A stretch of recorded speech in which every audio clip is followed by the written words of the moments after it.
Okay guys, right off the bat, just going to give you guys some context for this video. I filmed it like 2 times basically because my phone just stopped working every time and overheating. It was super annoying.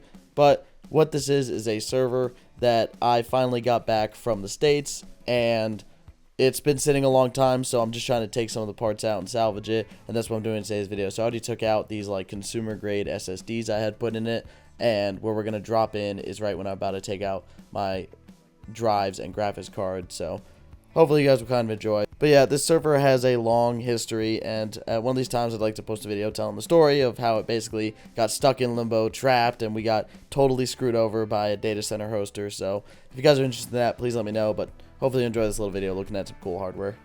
Alright, let's try this again. Okay, so we're going to kind of speed run this then, guess, to get the interesting part. So basically what we have in here as we take it out, oh, wow, okay. Shoot. Let's just, cut this here. There we go. Yeah, that made sense. Okay, anyways. Let's, didn't cut that right, but that's fine. So, I'm gonna pop this out. The server was not meant to have additional storage other than the M.2 slot on here, and maybe if you had a PCI Express adapter, but it doesn't come with one, although it has the mounting for one.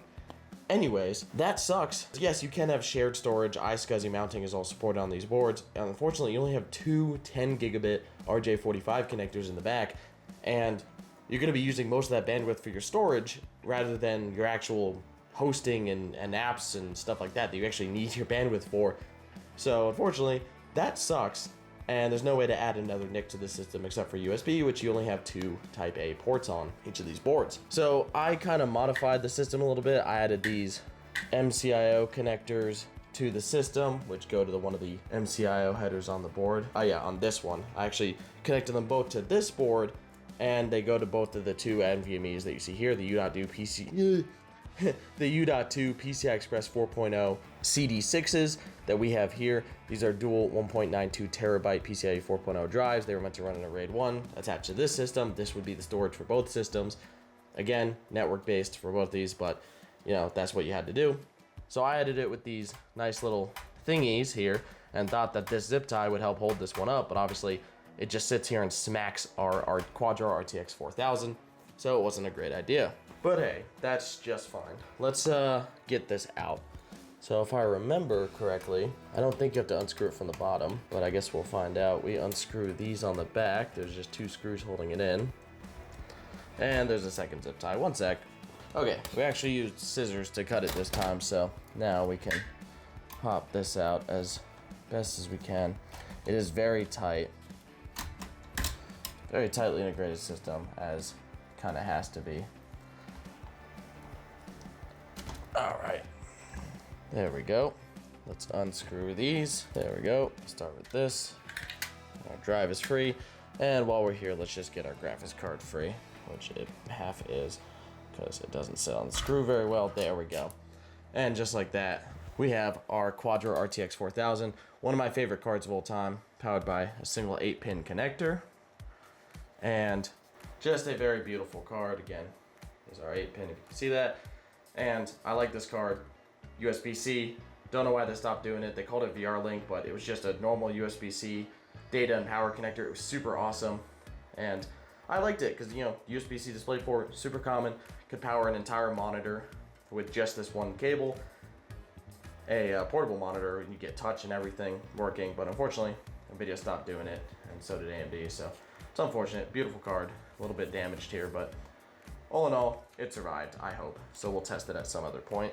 And now we can see our riser here a little bit more. We'll leave that like that for now while we rescue our second card, which is a little more important, a little more expensive. I bought this when it was new because I love these small form factor, single slot, any card like that. These are full height, single slot cards, but you know, the half height dual slot are just as cool. I just love cards like that. This one doesn't have a screw mount there, so this should, in theory, just come out. We'll get that out later.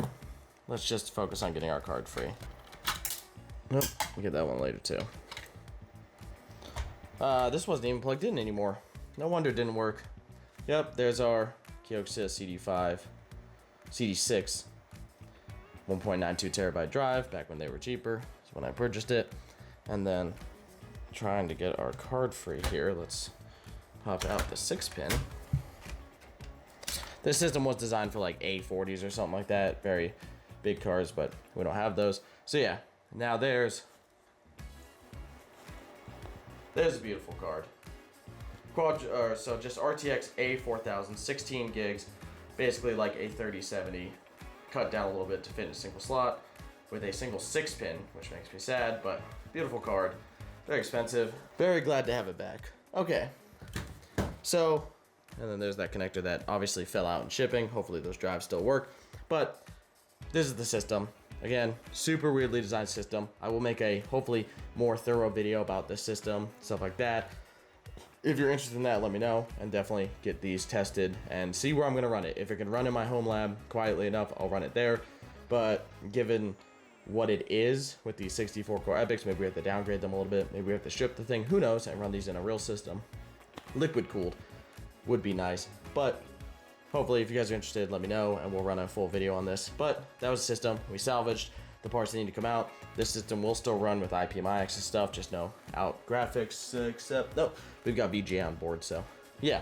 Anyways, hope you enjoyed me salvaging what's left of this system. So hopefully everything still runs. We'll have a full follow-up, hopefully testing it if you guys are interested. Thank you guys so much for watching. I love you guys. I'll see you in the next one. Peace.